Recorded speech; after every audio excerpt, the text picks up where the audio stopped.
আমরা পাওয়ার মাস্টার প্ল্যানটা একবার রিভিউ করে দেখেছি, ওখানে ফিমেল শব্দটা এত বড় একটা ডকুমেন্টে একবার ইউজ হয়েছে, কেন এতজন ফিমেল পার্টিসিপেট করেছে।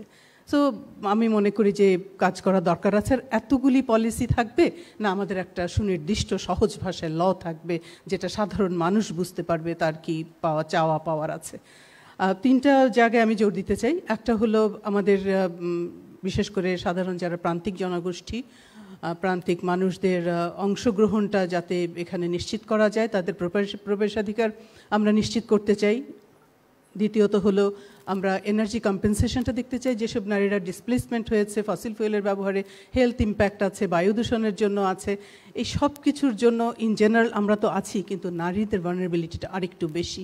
তা আমি মনে করি যে এখানে একটা কম্পেনসেশনের সুযোগ বরাদ্দ থাকা উচিত আমাদের জায়গা থেকে, এবং স্কিল ডেভেলপমেন্ট, আপস্কিল করা, রিস্কিল করা।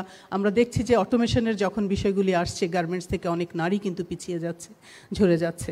তাহলে কি নারী আবার ব্যাক টু দ্য ঘর, মানে বাড়িতে ফিরে যাবে? তারা কাজে থাকবে না? তাদের স্কিলের জায়গাটা কিভাবে আমরা স্কিলটা ডেভেলপ করতে পারি সেই প্ল্যান নেওয়াটা জরুরি।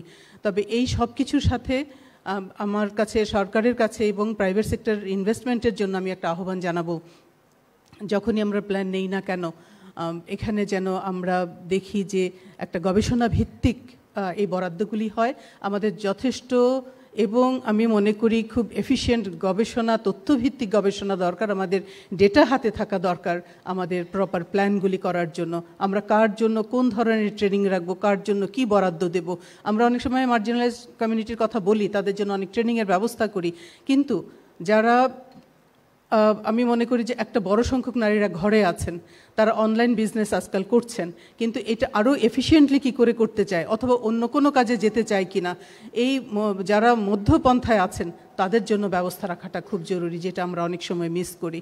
আমরা প্রতিবন্ধীদের জন্য ভিন্নভাবে ভাবতে হবে, হিজড়াদের জন্য ভিন্নভাবে ভাবতে হবে, যারা প্রান্তিক জনগোষ্ঠী, সোশ্যালি এক্সক্লুডেড যারা দলিত হরিজন, তাদের জন্য ভিন্নভাবে ভাবতে হবে, যদি আমরা একটা সুস্থ সুন্দর ভবিষ্যৎ হিসাবে দেশকে গড়ে তুলতে চাই।